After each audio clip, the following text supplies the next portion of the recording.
Well,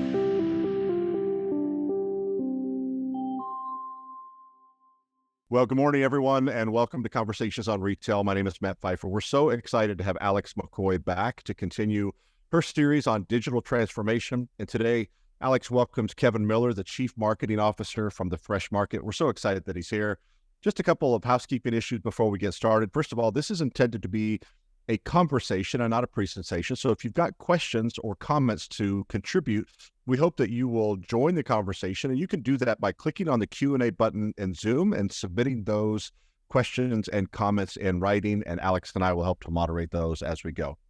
The last thing is just note that the opinions and recommendations expressed by Alex and by Kevin and by anyone else participating in the conversation, those recommendations are based on their own opinions and not necessarily that of Conversations on Retail. So before acting on any of it, make sure that you always consider their suitability for your own circumstances. So thank you so much for joining us, Alex. I'm going to unshare the screen, turn it over to you. Thanks, Matt. Well, thank you so much, everybody who's joined us, everyone who's live today, and of course, everyone who watches this in the future. My name's Alex McCoy. This is my third session with digital transformation. If you've joined us before, you know that digital transformation, my goal is to identify different influencers and professionals in the space in retail, whether it be suppliers, whether it be retailers, whether it be technology companies, and find those people who are doing amazing work.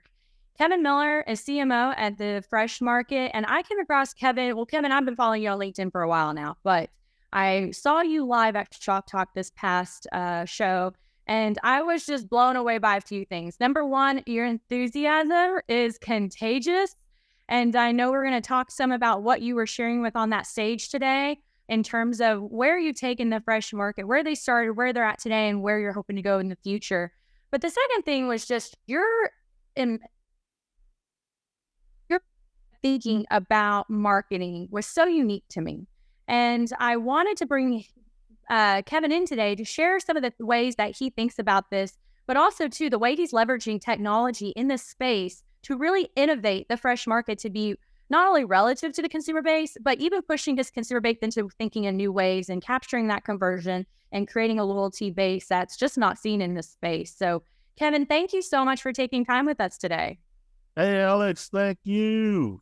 A pleasure to be pleasure. The pleasure's all mine.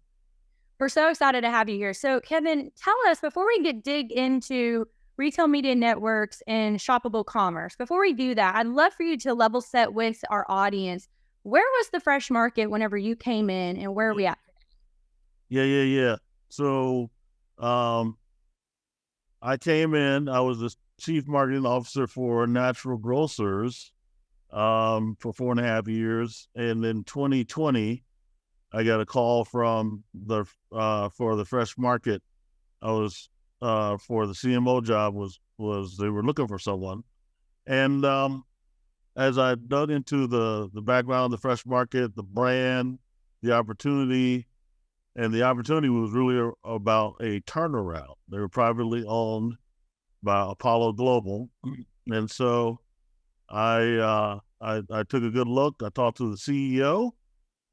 He had just been hired the first week of March. 2 weeks later, the pandemic. Oh, no. And we had to sit there. He had to send everybody home.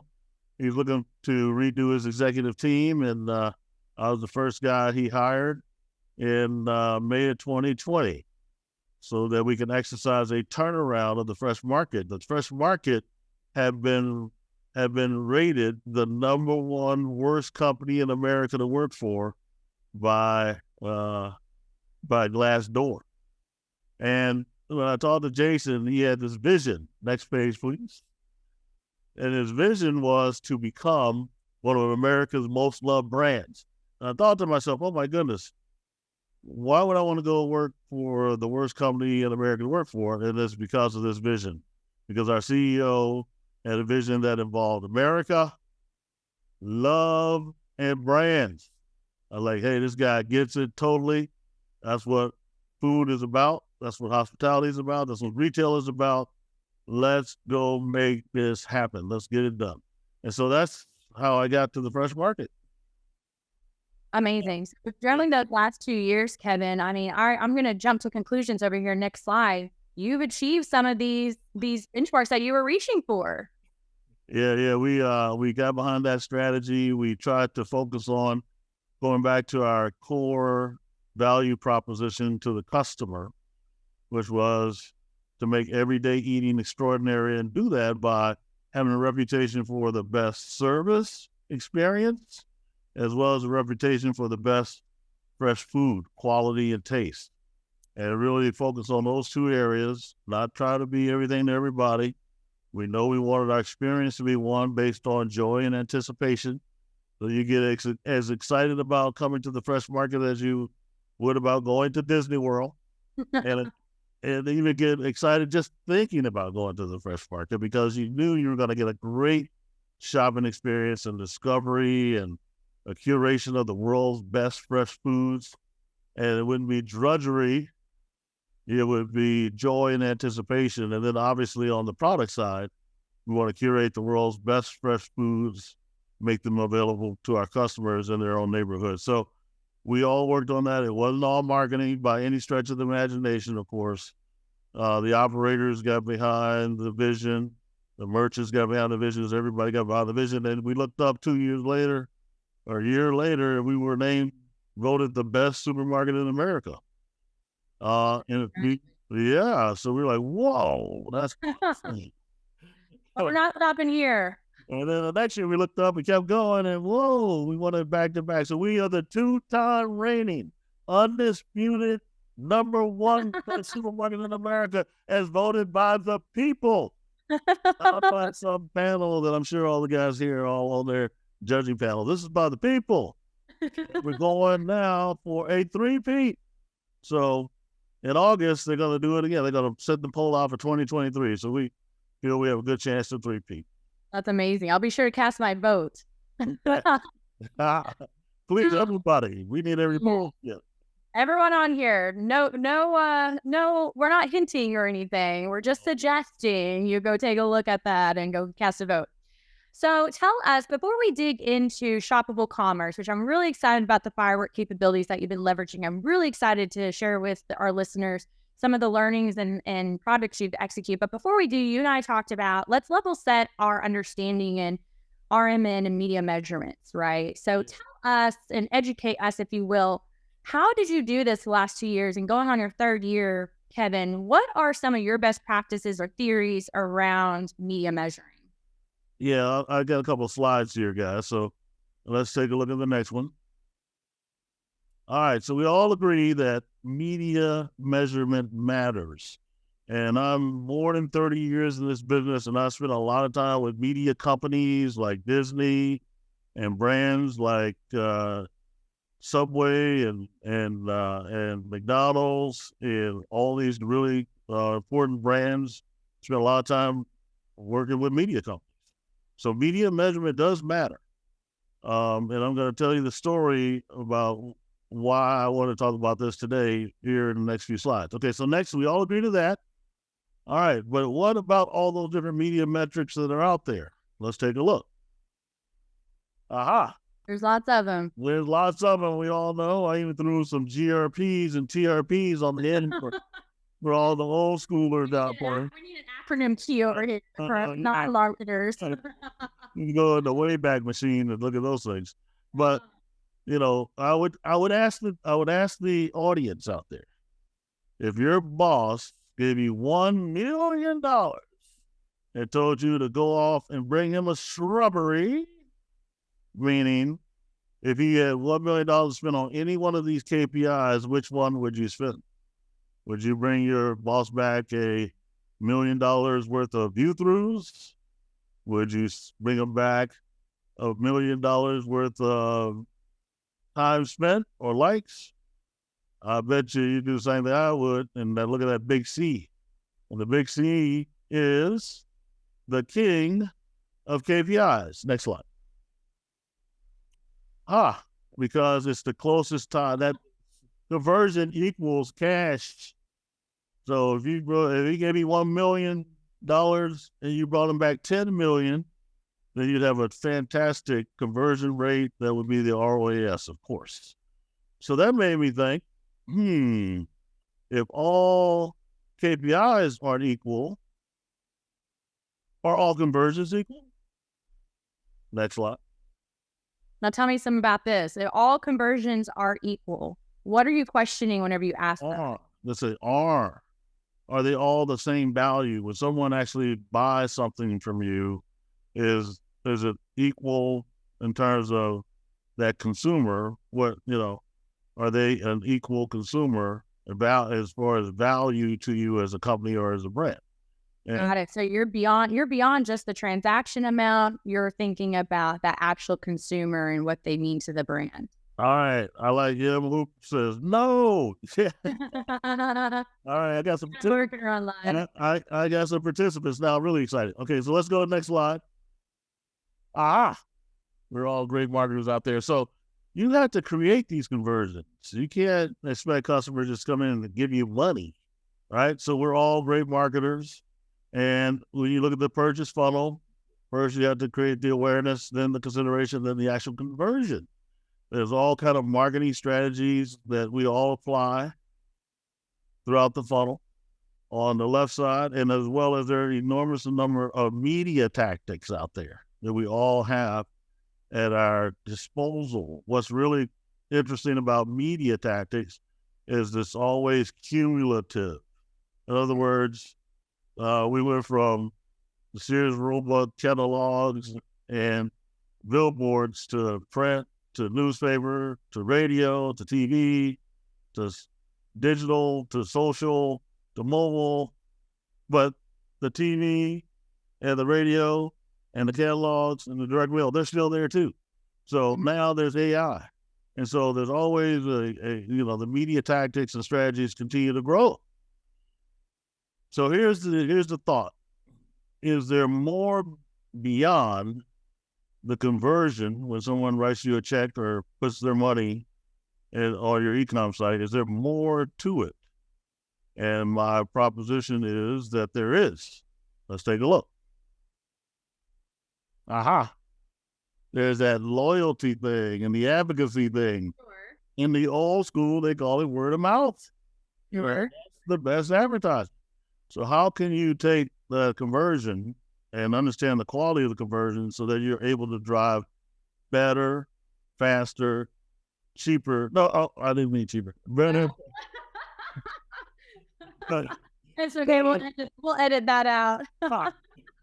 Better, faster, cheaper thing. I'm talking about better, faster, deeper relationships that get to the heart. Sure. And the relationship with your customer. And remember, our vision, this is for us. It may not work for everybody else, but for us, we have a vision of becoming America's most loved brand, most loved, which means we have to go deeper than surface conversion. And the work that we create in order to create that conversion is what's going to lead our customers to a more loyal, more advocate, more profitable relationship. All right, so that's the question.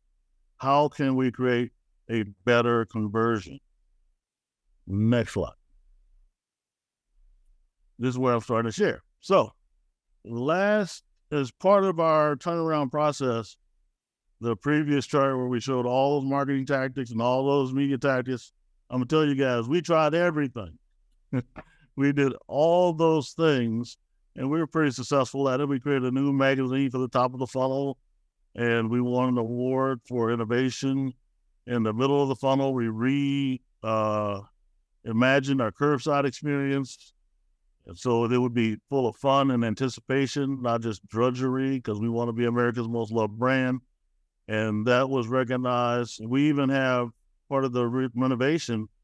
You do all the technical stuff and the UI, UX stuff and the financial remodeling, but we put the fun in it. So for Christmas at the Fresh Market, when you come to curbside, a fully dressed Santa Claus in a full Santa Claus suit comes to the car for the kids.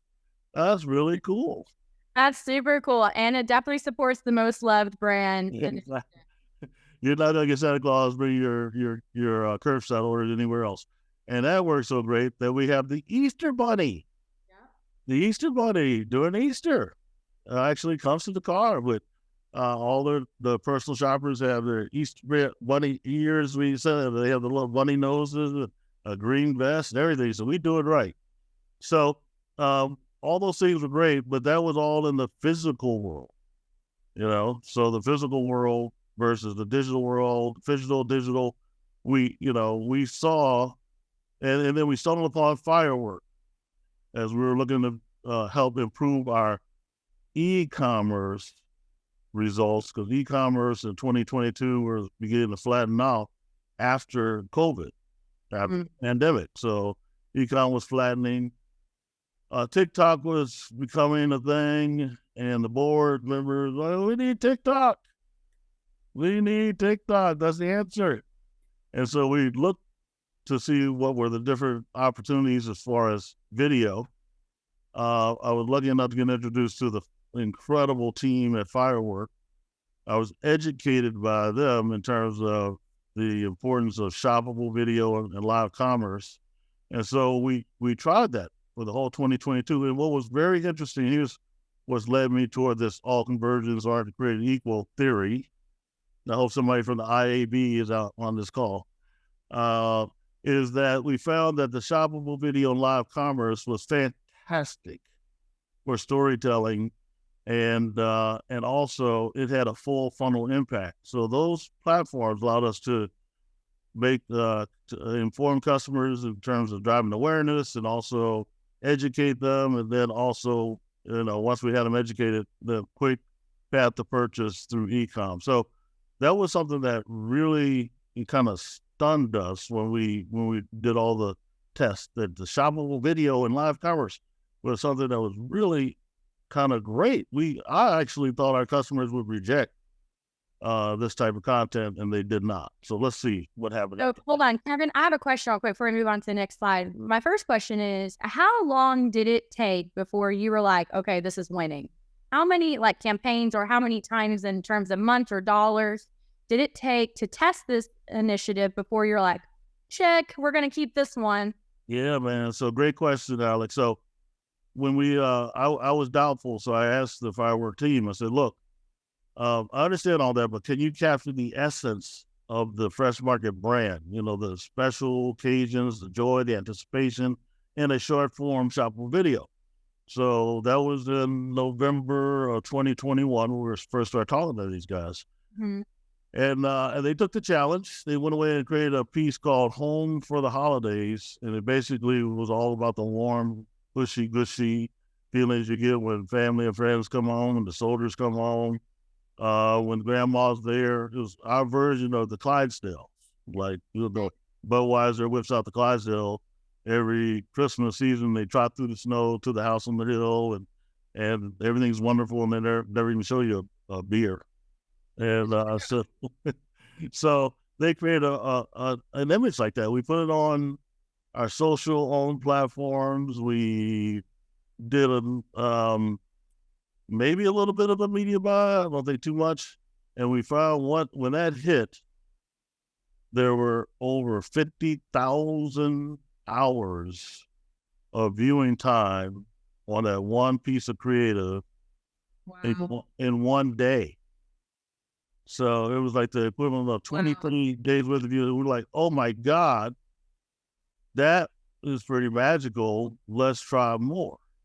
And so we began in early 2022 to produce shoppable videos around most of the marketing efforts. So our daily deals, our monthly deals, our new products, and we saw enormous amount of conversion from those type of videos. We saw that the videos themselves created during the holiday season a 300% more conversion rate than other media that we had used, paid search and everything. So we were like, man, this is unbelievable.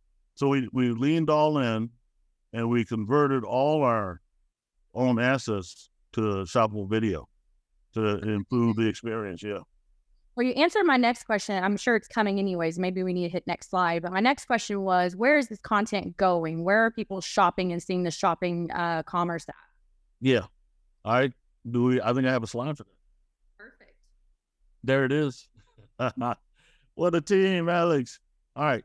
So as we were testing all this stuff, we used our own assets to promote it. And that was really based upon, the founders of Firework explaining that shoppable video and shoppable commerce is better on your owned assets in the U.S. than they are on the social assets like Facebook Live, things like that. And that's because if someone comes to your website or they're on your social your social platform, your company social platform, or if we're sending emails out to our customers, then they're really interested in our products and they're interested in buying our products. And so if you kind of click one more time, the website will start moving. And as we put these shoppable videos on all our assets, we found that the click-through rates went up, the engagement rates went up, the conversion rates went up, and our customers never once said, stop. And in this business, everybody knows you'll hear it quickly from the consumer. Oh, yeah. The customer service line will blow up, the emails will blow up, the frontline cashiers and the managers will tell you that it's staying stop. And we had 100% adoption. Not one customer has ever said, hey, I don't like the shoppable videos, stop doing them. And in fact, we got a lot of very positive feedback from our customers that they loved these.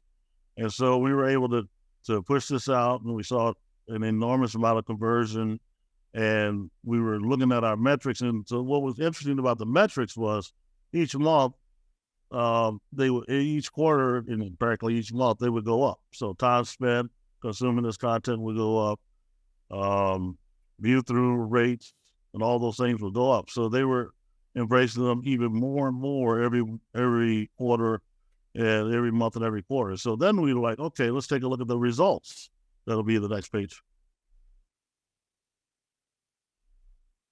All right, stunning numbers. So we, over the year, we produced over 800 of these shoppable videos, and they accounted for over 130 million views. And to date, there have been over 1,000 days of watch time that customers have spent watching these videos. And as you can see, what we did was we repurposed the content that we published in our magazine and created videos, or also we influencer posts. We were able to repurpose them and create shoppable video versions of those. And you can see that the customer, the call to action is 39% versus a 2 to 7% industry average. We're like, whoa, this is great too. All right, we're going to get to the conversion conversation very quickly.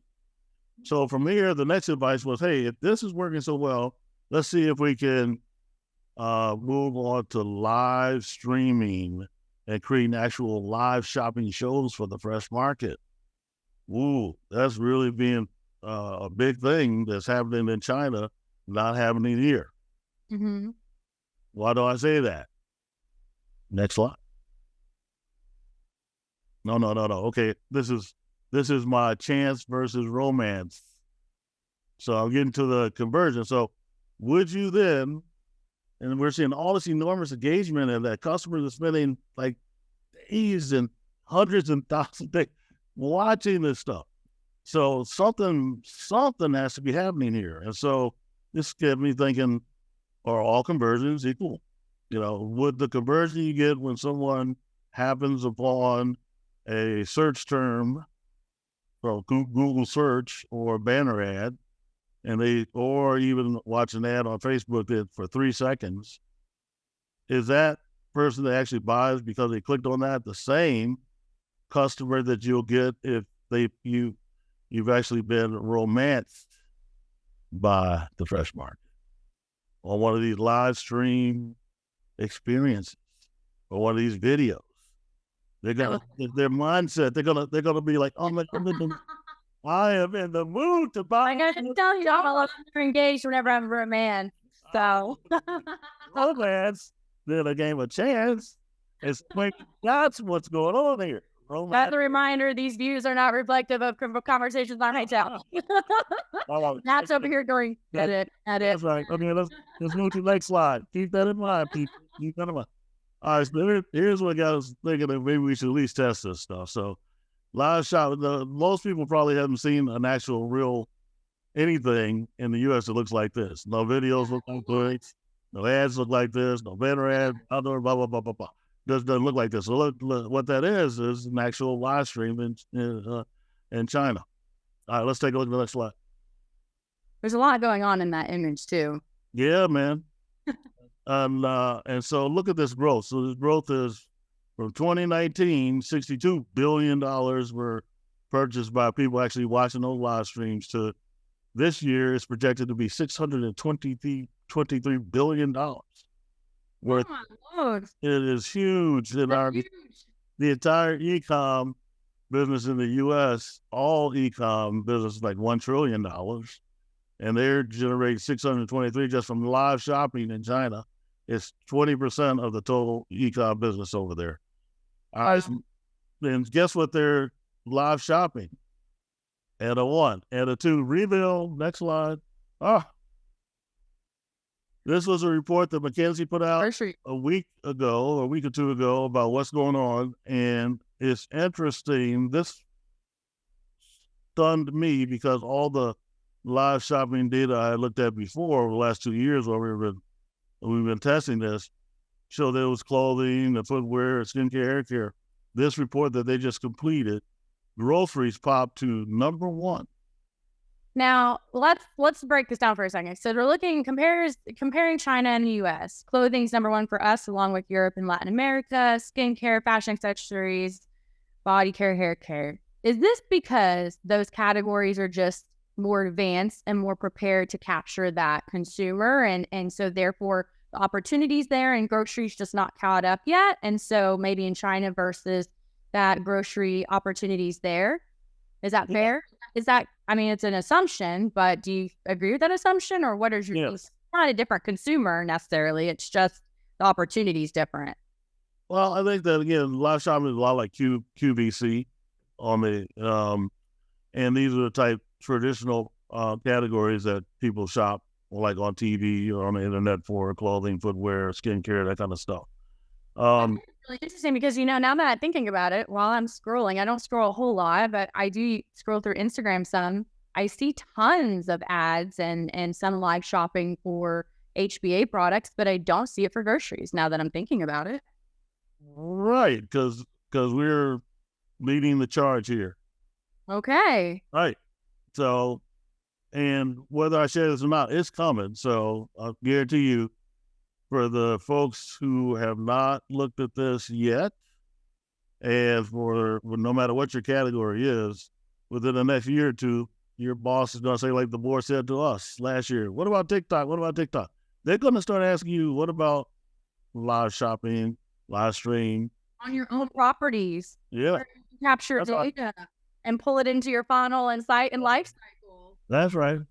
And so, and when we got into it last year, we didn't have any idea that grocery was taking off so strongly in China.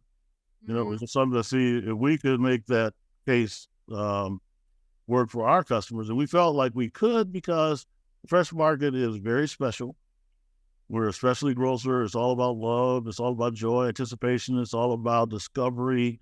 So the ability to tell stories about these products that we source from hard to find places from all over the world, and the experience that we want to provide, which is impeccable guest service and never leaving our customer, leaving the store less than satisfied, and all the wonderful different special occasions that we want to own, like Christmas and Thanksgiving and Mother's Day and Valentine's Day and Easter, is a perfect fit for us.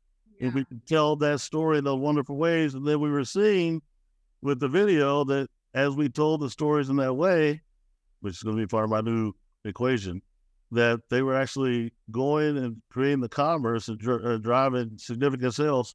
That was really cool. And so now, don't take my word for it. McKinsey just did this study, and they found that groceries is the number 1 category most purchased by live shopping in China. All right, so that kind of verifies that we're Fresh Market's on the right track with this live streaming stuff. Absolutely. Next slide. So whatever happens in China, the world is without borders. Is the ripple effect is coming over here. That's what we just talked about. Okay, next. Anybody got any questions out there? Well, Alex and I are just chatting away here. All right, so here's what ours looks like. This is on the Firework platform.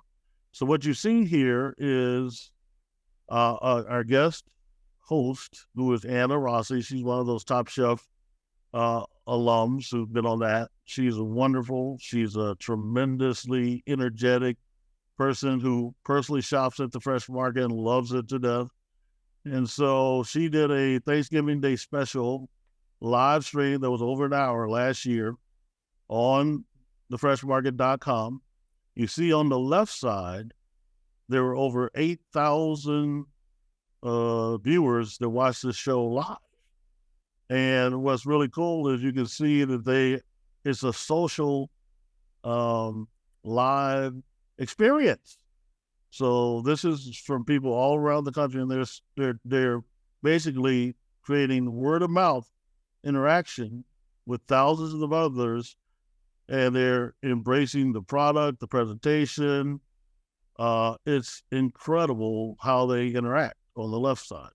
And they also get to shop at the same time on the right side. So those are product cards where they can buy the $179 meal and everything else to make these deals. Let's take a look at what this looks like. Okay, what's next? Just quickly, live shopping is coming, and this is a projection $55 billion by 2026. So again, everybody's going to start doing or be asked to at least take a look at this, and we'll see what happens. I think I got a video to show you what it looks like. Okay, yeah, let's take a look.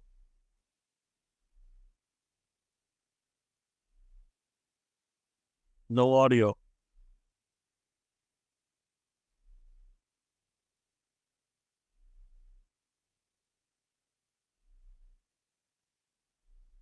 Well, since there's no audio, I can just talk over this. Okay, so what you're seeing is Matt will keep trying for a second while you're talking. It's just a music bed. So what you saw there was the actual host, left side, consumers chatting, right side buying. You see that there's an opportunity here for our vendor partners. So this is our retail media network we're going to talk about a little bit. And again, you can see it's just a wonderful, highly produced, highly entertaining recipe and cooking demonstration type experience. And our customers love that. All right. Next slide. Now, Kevin, all of this, I'm just curious here, and all of this content, do you have support from your Firework partners, or is this happening in-house, just out of curiosity? Yeah, so we work in conjunction with Firework. They have a production team that's like first class. Obviously, you can see that. And we schedule these shoots. We do them every week or 3 out of the 4 weeks of the month. And it's because we are looking to create, this is our brand. It has to reflect who we are. It has to reflect the shopping experience. And so this is our attempt to make our digital experience as immersive and rewarding as our physical. So this is the phygital fit. Normal e-commerce platforms, normal digital advertising isn't enough to create the special relationship that better, deeper love, the romance, not the chance. And so we take this very, very, very seriously. And our customers and our guests love it because of that. Yeah. All right. So we don't just put up, weak creative. This is our brand. And it's our brand in a purchasing environment. So do you have suppliers that come to you with ideas and concepts, or do you expect to happen in the future? Yeah, they do. So our vendors want to be a part of all this stuff. As we showed you in the video, that we now have featured segments or entire live streams where we focus on maybe one product. and we're open to, any way that you want to be incorporated, as far as maybe some of, even some of the cookware or whatever. So because of the results we're getting from this, which are really, really strong, we want to share those results with our vendor partners and other partners so that they can benefit from being in these environments, which I believe are the most immersive. As you see the interaction here, the most immersive marketing platform out there today. Yeah, that's amazing. Yep. Next slide. Okay, so again, just making the point. You can see in this one, Sydney's cooking using the Arrow Farms, one of our best partners. The whole Mark is out there, the CMO and co-founder. Arrow Farms, everything tastes better with Arrow Farms. And so we're showing all the different use cases and ways and recipes you can use Arrow Farms. She's taking them through this over, again, 30, 40 minutes. If you can get your customers to spend that kind of time, think about it. It's just amazing. And you see on the right, immediately on the left, you got a product endorsement by a regular consumer. Right. Well, hey, already love it. She's already tried it. And then you see the recipe, use case, you can buy it, click, and boom, you're there. All right, next slide. So we've also won some awards for this. We're very proud. We were DigiDay Video and TV Awards Strategy winner, along with our partners Firework. And then for the ANA, we won the Bronze Experiential Marketing. Not bad for somebody, that's just coming to this space. So we love that. And what's next here? I'm getting to my formula here in a sec. Oh, yeah. Oh, and then our partners at Firework, actually, we created an AI, a selective AI assistant, shopping assistant. That's amazing. I love seeing this. Yeah, so you guys know, again, I say 3,000 to 8,000 live viewers for each live stream, right? And the stats show that the average live stream is only 27 viewers. So, I mean, at 8,000, 3,000, 5,000, 8,000, that's a heck of a lot of people watching a live stream in the middle of the day.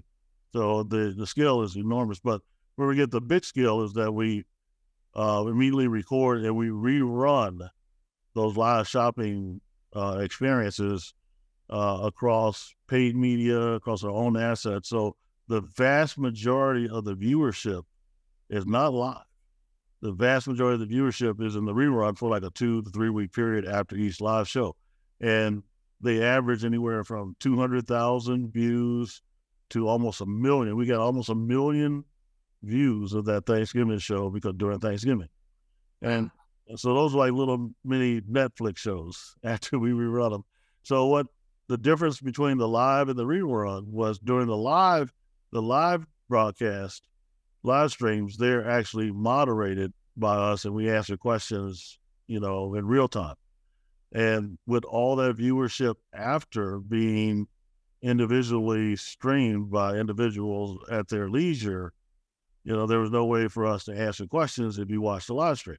But now with our AI, absolutely incredible shopping assistant, it's customized and it learns from the content that's being presented in the show, the labels and the nutrition facts and the origin stories of where it's grown and how, the conversations and the chats that happen during the actual live.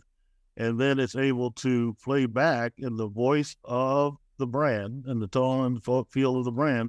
It's able to answer questions as if there was as if we had a live person doing it. And we literally have thousands of, probably tens of thousands by now. We launched this about a month ago. I haven't looked at it in the last week or so. But literally there's thousands of conversations about these live streams happening between the individual viewers and the chat bot. So it's really cool. I was already a fan of Firework. I didn't know about this part of their capabilities. That's really well, yeah, there's lots in the pipeline out there. And so imagine, again, it's promoting our partners. So that was our vendor partner, Fresh from Florida, was featured. And so someone after the live stream, maybe a week later, got on and asked, I have not grilled watermelons because we grill water. So again, the romancing I see that he grew watermelons live on the live streams. And people are like, what? But maybe they didn't see that until afterwards, 2 weeks after. Sure. Then guess what? Mr. Chatbot kicks in. Grilling watermelon is a delicious and unique way to enjoy this refreshing fruit. Romance. You should try it out sometime. Romance. In the meantime, vendors, sponsor, plug. We have plenty of other fresh from Florida products available for you to enjoy and buy. I mean, so that chatbot's working hard. That chatbot is a good seller. All right. Coming down to the equation. How much time we got, Alex? We got time. Go ahead. All right. So again, in this article, and I encourage everybody to check it out. Just look, Google McKinsey State of Live Commerce, and their findings is with up to 10 times higher conversion rates, not 10% higher, but 10 times higher than conventional e-commerce. The effort of integrating live commerce into broader e-commerce likely yields significant benefits. And this is what we've seen. So across the board for us, we've seen those kind of results. So that's why we wanted to launch our retail media network so that we can share these type of results with our vendor partners. Okay. Retail media network. So we have one. So we want we want everyone on here to partner with us, because we see that retail media networks are the fastest growing media network in history. Only took them 5 years, and it's projected, although everybody knows this, that retail media network spending is going to bypass linear TV by 2026, 2027. So it's an enormous another wave that's out there that we have to pay attention to. And again, metrics, right? So metrics are very important with all this stuff going on.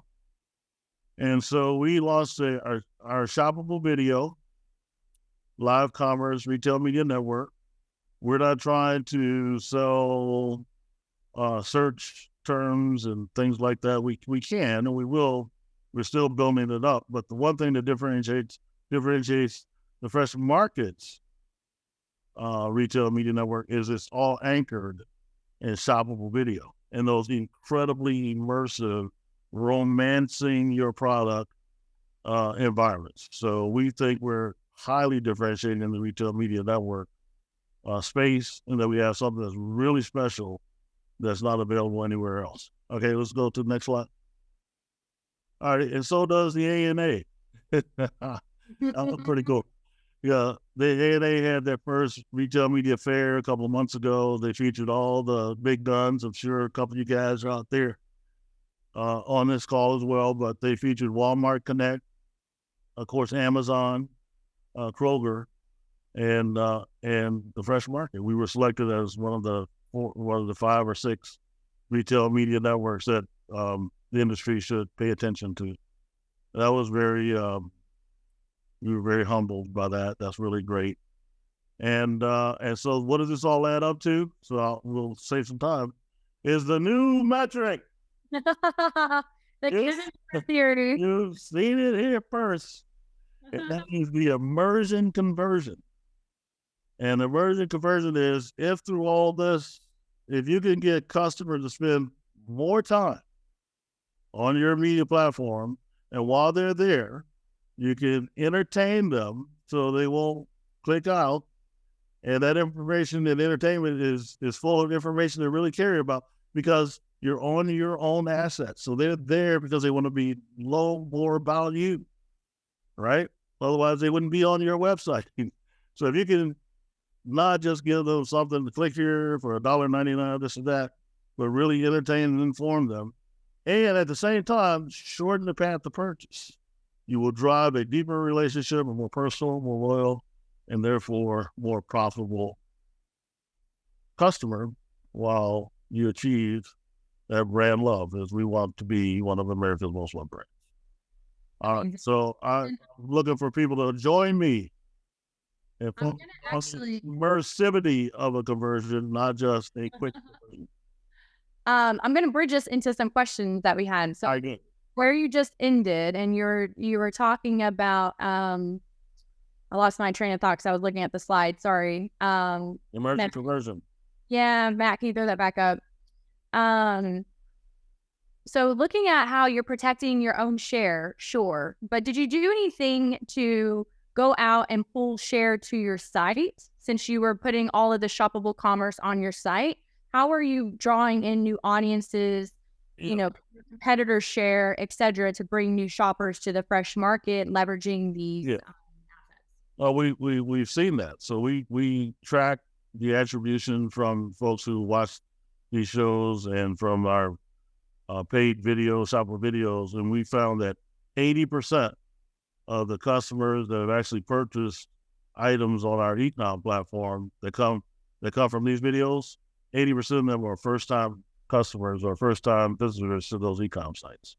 So we're targeting new customers, younger customers, and 80% of them are younger, more millennials and Gen Xers. So this content is doing its job and is driving new customers and younger customers to our e-com platform. I feel like, Kevin, keep me honest here. I feel like you spoke about retention within those demographic sets, or you spoke to how maybe the younger generation made up the bulk of your recent new shoppers. Is that in e-com on the e-com platform, yeah, which is what this was designed to go after. Now we do also. That's what you're trying. Yeah, we do also measure the actual sales in store after these live streams, and the one where we focused that watermelon one where we're growing the watermelons, we found that that we saw a 59% increase in the sale of the watermelons in store, not on e-com but in store the following week. So we're looking all the attribution metrics and tying everything together is everybody's challenge. We're getting better and better at it. And we got plenty of data to share with, our partners when it comes to what happens with the Shoppable video and the live streams. Sure. What has been maybe one of your biggest learnings? I know this is a big question, a lot of ways to go. What's something that you felt like maybe surprised you in your learnings? Yeah, well, surprised me is the adoption and the time spent. That time spent, we all know, is very hard as the industry and media is very fragmented, and there's so many different platforms and things, again, like never before.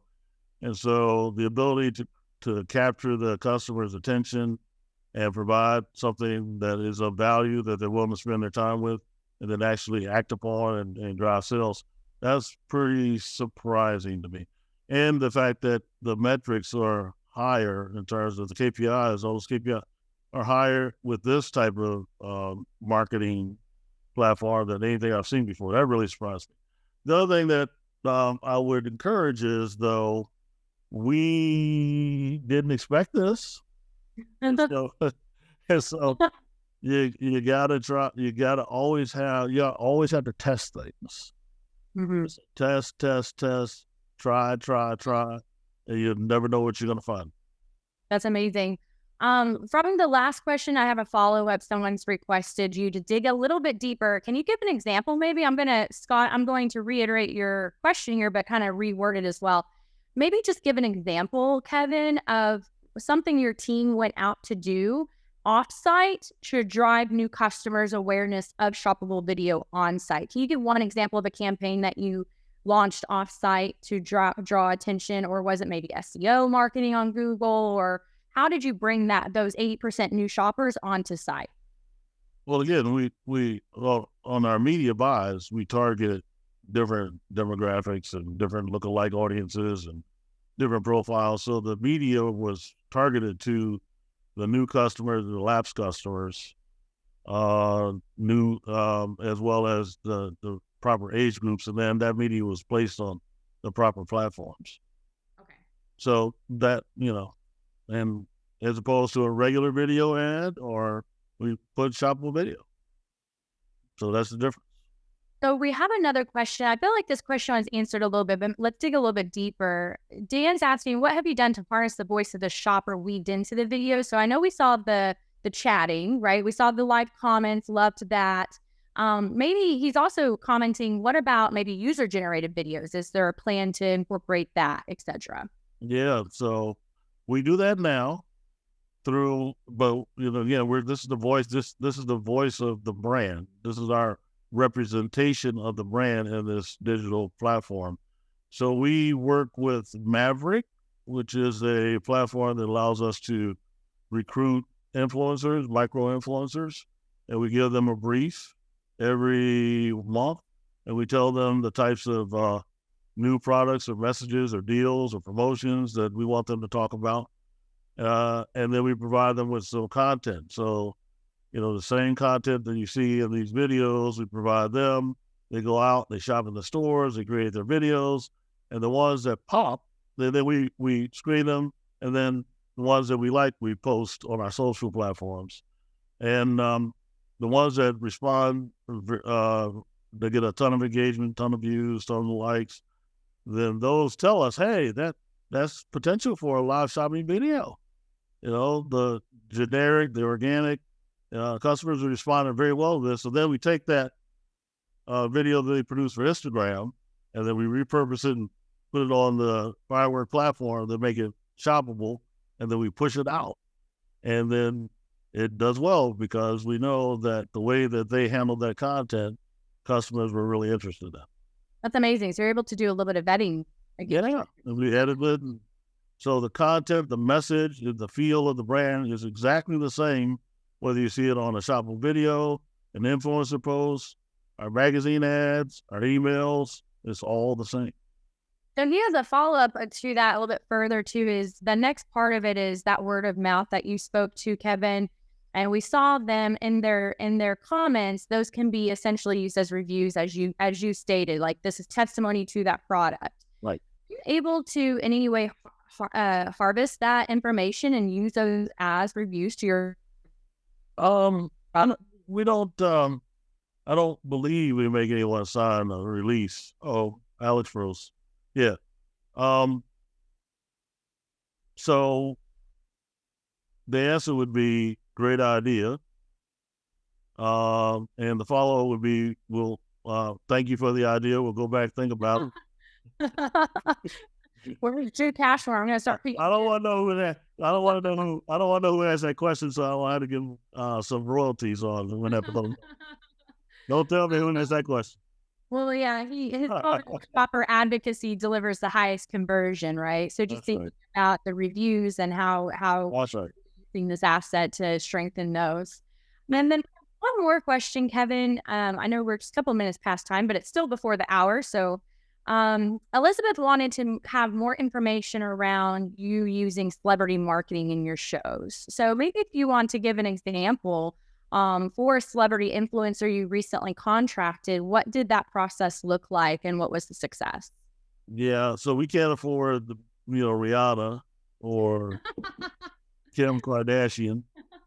So, we really look for authenticity. So our biggest star is Anna Rossi. When you guys watch her, please go to thefreshmarket.com, and all these live streams are archived there as well as the videos. We look for the authenticity of the person and their passion for the fresh market, because you can't fake it. And so if they don't love the fresh market, we don't want to put a live stream on there and invite thousands of people to see someone who we obviously paid to do this. They come off as very credible. And then we also look for influencers that already have an established large social following, so they'll bring their fans along with them. So we look for uber passionate, authentic bakers and chefs. We're talking to now other companies that have these type of folks, maybe the person who's the Beyonce chef or something like that. So we want it to be interesting, but authentic, and for people to have a real passion for food and for the fresh market. And that's the secret. The secret sauce is I can show you my formula for immersion conversion, but you still got to go out and get it. Your brand has to fit, and you have to do really great content in order to make it work. And I wish everybody, the best of luck in order to do that, because if you can, it'll really pay off. If you want us to help you, we want you to help us, come give us a call and we'll do it together. That's amazing. Thank you, Kevin. Do you have any closing thoughts or remarks you'd like to share with our audience? Well, I appreciate the audience. I'm very excited about, all this new technology and all these things that are going on. As a marketer, it's our job to be in charge of the health of the brand and the voice of the customer. And it's all about the insights and the ideas and finding the right partners. Absolutely. So find the right partners and try, test. That's all I can tell them. And if anyone from the Firework team is on, I think some of them plan to join us. We appreciate you allowing us this opportunity to, talk deeper with Kevin on your product capabilities and how you've supported the fresh market. So just a quick shout out, thank you to the Firework team for allowing this conversation to also happen. So Kevin Miller, the CMO at the Fresh Market, went from most hated place to work to America's most loved brand, going for a 3-peat. Thank you, Kevin, for joining us. We appreciate you. And anyone on this call, we welcome any questions. Feel free to respond to the email that you received the Zoom link from. We will post the video in the coming days. Kevin, will the deck be available or shorter version?